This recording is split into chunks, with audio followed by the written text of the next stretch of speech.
Bismillahirrahmanirrahim. Assalamualaikum warahmatullahi wabarakatuh. Ibadah adalah tugas utama yang harus dijalankan manusia ketika diciptakan oleh Allah Subhanahu wa Ta'ala. Ibadah merupakan bentuk ketaatan sekaligus perwujudan cinta seorang hamba kepada Khaliknya. Tentu, seorang hamba yang rajin beribadah hanyalah mengejar ridho Allah semata. Tetapi, tidak seperti kisah ahli ibadah Abu bin Hisham. Kisah tersebut diceritakan Imam Al-Ghazali dalam kitabnya Mukasyafatul Qulub. Dalam kitab itu disebutkan Abu bin Hisham rajin bangun malam untuk sholat tahajud. Suatu malam saat hendak mengambil wudhu untuk sholat tahajud, Abu bin Hisham kaget dengan kedatangan sesosok makhluk. Makhluk itu berada di bibir sumur. "Wahai hamba Allah, siapakah engkau?" tanya Abu bin Hisham. "Aku adalah malaikat utusan Allah Subhanahu wa Ta'ala," jawab makhluk itu.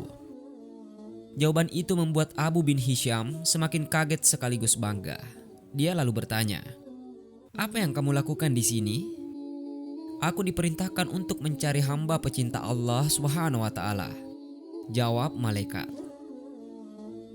Pria itu dibuat penasaran dengan barang yang dibawa malaikat itu. Buku catatan yang sangat tebal. Dia bertanya lagi mengenai buku tersebut. "Wahai malaikat, buku apakah yang engkau bawa?" tanya Abu bin Hisham. "Ini adalah kumpulan nama-nama para hamba pecinta Allah Subhanahu wa Ta'ala," kata malaikat. Abu bin Hisham berharap namanya ada dalam buku tersebut. Dia bertanya, apakah namanya tercantum di daftar dalam itu kepada malaikat. Maklum saja, Abu bin Hisham sangat rajin ibadah. Sering sholat tahajud dan bermunajat kepada Allah Subhanahu wa Ta'ala. Sayangnya, malaikat tidak menemukan nama Abu bin Hisham dalam buku catatan tersebut. Abu bin Hisham meminta malaikat memeriksa kembali buku tersebut. Barangkali namanya terlewat dari daftar.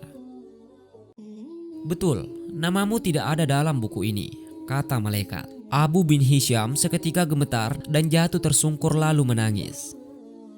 "Betapa ruginya aku yang selalu tegak berdiri di setiap malam dalam tahajud dan bermunajat.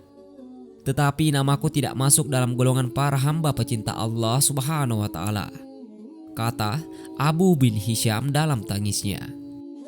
"Wahai Abu bin Hisham, bukan aku tidak tahu engkau bangun setiap malam ketika yang lain tertidur, mengambil air wudhu dan kedinginan pada saat orang lain terlelap dalam buaian malam, tapi tanganku dilarang Allah Subhanahu wa Ta'ala menulis namamu," kata malaikat. Ucapan tersebut membuat Abu bin Hisham penasaran. Dia kemudian bertanya mengapa Allah Subhanahu wa Ta'ala sampai melarang malaikat mencatat namanya. "Apa gerangan yang menjadi penyebabnya?" kata Abu bin Hisham. "Engkau memang bermunajat kepada Allah Subhanahu wa Ta'ala, tapi engkau pamerkan dengan rasa bangga hal tersebut kemana-mana dan asyik beribadah memikirkan diri sendiri. Di kanan kirimu ada orang yang sakit dan lapar, tidak engkau jenguk dan beri makan. Bagaimana mungkin engkau dapat menjadi hamba pecinta Allah Subhanahu wa Ta'ala dan dicintai olehnya? Kalau engkau sendiri tidak pernah mencintai hamba-hamba yang diciptakan Allah Subhanahu wa Ta'ala," kata malaikat. Abu bin Hisham pun kaget bukan main. Dia tersadar ibadah ternyata bukan semata urusan antara makhluk dengan Khalik semata, namun juga sesama manusia dan alam.